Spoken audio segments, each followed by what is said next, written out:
Om Sahana Bhavatu Sahanau Bhunaktu Sahaviryam Karvavai Tejasvina Vadhitamastu Mavid Vishavai. Om Shanti Shanti Shanti.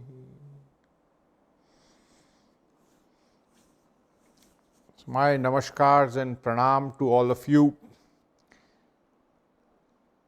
We are going to speak on yoga in school education system. In early 1900s, in the United States of America, there was this huge problem with dental health of the school children. And a lot of experts came together and they wanted to find a solution. The toothpaste and the toothbrush had already been invented. But how do you make them do every day? How do you make the whole society get it into a habit? So, what the authorities decided was that brushing your teeth became a part of school education. Every day morning, the teachers were to enforce that each student brushed their teeth while they were in school. What we see so many decades later is for everyone to see. Whatever is inculcated as part of our habit will be with us throughout our life, just as a matter of practice. And this is the way we should look at yoga in our school education system. For time immemorial, we have had yoga as an integral part of the system. If you look at the history of yoga, we see the setup of a Gurukul system in Indian cultural dimension. And Gurukuls were not a set of schools which just educated you on academic excellence. Gurukul were responsible for your holistic development of a child. So, a child was exposed to the knowledge of mathematics, physics, biology, human self. But he was also exposed to sports. He was also exposed to music. And he was also exposed to the science of self-development. In broad sense, it was called as spirituality. And the practice aspect essentially revolved around the yogic practices. In India, in around the colonial times, we had a change of access in the education system. And if we look at it, unhesitatingly we can say that it became more focused on the academic excellence. As a result, these aspects of personality, the other dimensions of personality of a child took a back seat, and not that recently we have come out of it. Giving a little background, 1986 we had the education policy in India which did say that yoga should be an integral part of the education system, but the difficulty was how to build the bridge to actually inculcate it. And why do we speak on this topic of yoga in education system? Because if you really want to transform the society, you will have to go to the lowest denominator, and that lowest denominator is the individual. Because transformation at an individual level will result in transformation of the society. Transformation in the society will lead to transformation in a nation. And transformation of a nation will lead to a transformation of this whole world. So you look at the most important factor, the most important denominator, and that is the individual. And where best do we inculcate this? We inculcate it at the school level. So we have a lot of knowledge available to us, but implementation of that knowledge, implementation of those policies remain one of the greatest challenges. We conducted a interesting research, a survey research amongst the Indian schools. There were government schools, there were private schools, and this was to do with the Central Board of Secondary Education. We had a sample size of around 11,000 schools whom we surveyed. And the results were exceptional. Amongst the government schools, 98.3, that is a statistical figure, but 98% of schools have a practice of yoga already existing. Around 85% of private schools have yoga as a practice, which is good news. And given the statistics, we should have been happy. But then we realize that there is a lot of variance in the subject of yoga itself, because we need to agree on what is important for the school student to undertake as a practice of yoga. So we speak of the minimum standards, because one of the important things we have to realize is we have to teach children in context of their environment. You go to a school and go to a grade 5 class where there is booming energy amongst the students, and for 45 minutes you just make them concentrate on their breath. I think next 2 hours the students won't sit for a single minute, because you have suppressed their energy and now they want to just explode, because the basic nature of that student of that age is to spend that energy which is available.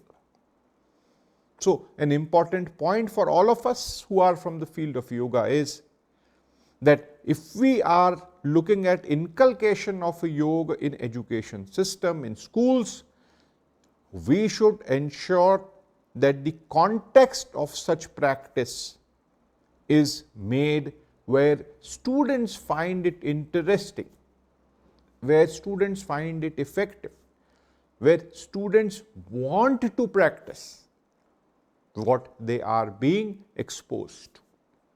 So teaching methodology for schools remains to be one of the important aspects which we still need to develop and which we need to take further away to larger population so that it could be inculcated.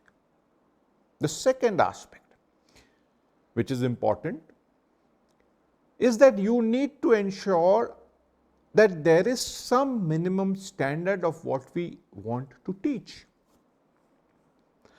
Because if there is too large of a variance, then amongst the system itself there will be confusion. For example, you have a syllabus of physics for standard 8, which is standard.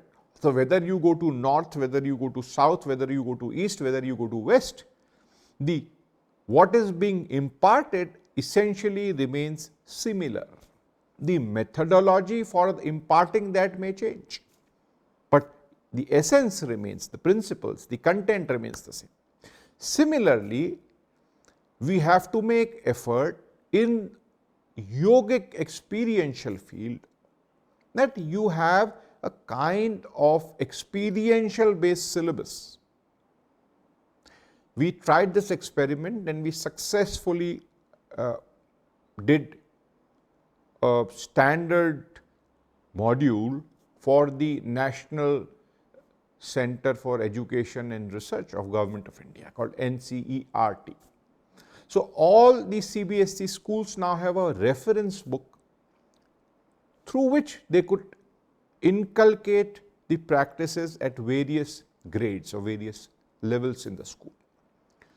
The advantage is that anyone, anywhere enrolled in CBSE school will be able to do a similar kind of an experience, and nothing stops the school from inculcating or including more practices in yoga than which have been defined in these modules. This is one of the very important aspects to make inculcation of yoga successful in the education system.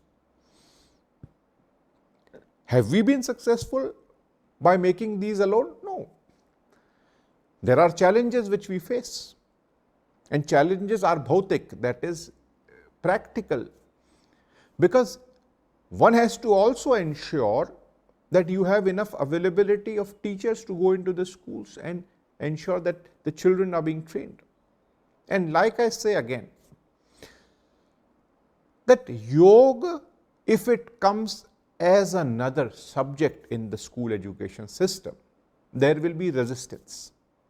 In India, we have had experience with environmental education, value education. When it came as a subject, when it came to be evaluated, it was just another subject which burdened the students. But if you make it experiential, like physical education, we would be able to inculcate in the school students. And this needs to be very clear. There is no examination. But as in the morning we wake up, we do a shower. As in the morning we do brush our teeth. Similarly, in at least the school time, if we are able to inculcate this practice as part of the routine, it will become an integrated part of the students. And these tools are available to you when you grow up, when you need it. And one of the most important thing which I say for all the yoga lovers, all the yoga sadhaks, and to those who are not yet into the field of yoga, please remember, whether it is children, whether it's adolescent, whether it is the middle age, whether it is elderly, the essence of yoga lies in its holistic approach. Yoga is for your physical, mental, emotional, social and spiritual well-being. At any point of time, if we only start looking at it from the physical perspective and promote it amongst the students as asanas or doing physical, we have a concept in our school at Kaivalyadham called Kaivalyadham, and we call the school a Yoga Maya school. What do you mean by that? It means charity begins at home. We start doing what we want people to follow. So we have developed a syllabus which yoga is for the students. Primarily, they practice at least twice a week and every day in the morning assembly. But students are inspired by parents. So we have also ensured that we make an option available for the parents to practice yoga. And so many parents have been inspired because the child asks the parents, "Oh, I do Vrikshasana, can you do Vrikshasana with me?" So we have seen so many parents coming to Kaivalyadham and trying to learn yoga. And lastly, the most important link is the teachers, because they interact with students, they themselves need to experience yoga. So whatever you experience, you will be able to promote. If you like a rasgulla, then you would be able to confidently offer that rasgulla to someone else because you are confident you like it and it is good. Similarly, when teachers experience yoga, they will be more comfortable, they will be more confident of promoting it as a practice. This is our own experience and this is how we encourage, this is how we want to promote it to the larger areas of school education. school remains to be one of the most important grounds to ensure that the values, the benefits of yoga are inculcated. So much of research has gone into analyzing the benefits of yoga specifically for the population of school children. Areas of mental health such as concentration. Yoga practices has huge amount of evidence in saying that, in proving that yoga enhances the concentration of the school student or a child. There are students with attention deficit syndrome or attention deficit hyperactive syndrome. Yoga has been very high on the list as a practice to enable these students to have reduced symptoms by activating their parasympathetic nervous system. You have postural defects among the students. Of course, now in the digital age, you might be concentrating on something else, but there was a time when the school bags of the students were heavier than the child itself. And you had back problems and the posture defects and the foot deformity. We have experiments and we have research in Kaivalyadham which said that postural defects among school students was taken care of. You have issues with span attention. And today, while 1.5 years ago we were complaining of, and not complaining, we were wanting our children to do fast on the digital media. Don't look at phones so much, don't look at the computer so much. What happened in last 1.5 years? Everything is on computer, everything is on the phone. So we have more challenges coming in on our way, dealing with span of attention, eyesight health, and of course leading to that is mental health. Now if we have already got so much of advantage of yoga, we should be able to promote the practices of yoga in our children in a very simplistic way. So I come to you with just this suggestion and this message, that expose your children to yoga, start with few minutes, let it become part of their routine. Make it fun for them. I always say one needs to have a sincere approach, one can have a humorous approach. You need not be serious about yoga. It should not have an impact that, oh, a yogi has come and it's gloom all over. No. Yoga is about being sincere and inculcate that.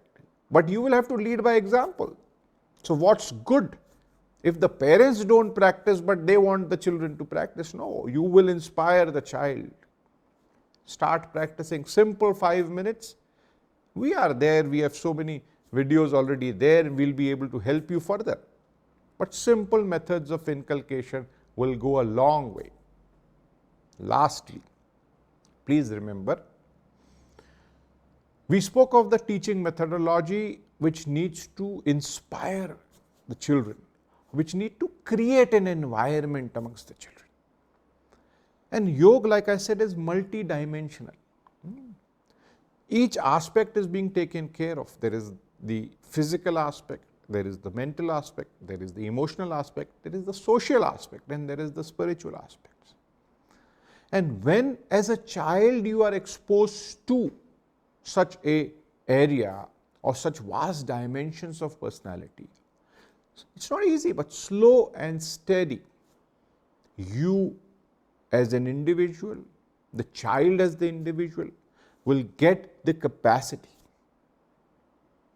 to have those tools in life wherein he would be or she would be able to handle various situations with calm, quiet and peace. What we see today is increasing intolerance towards failures. Child wants reaction. We have seen cases of suicides among children who have got less percentage of marks, have not been successful. All this is because of the reaction which they have. And yoga has always been promoting. What does it do? It makes you enable response instead of reaction. We know all this, but yoga practice will inculcate these important qualities in your child, and therefore I say that yoga in education system is one of the most important aspects, has been discussed for a long time. We have come a long way, but as a parent, as a practitioner, as a teacher, we should ensure we inspire children with small practices, 5 minutes, 10 minutes, 15 minutes, to have yoga as part of their daily life.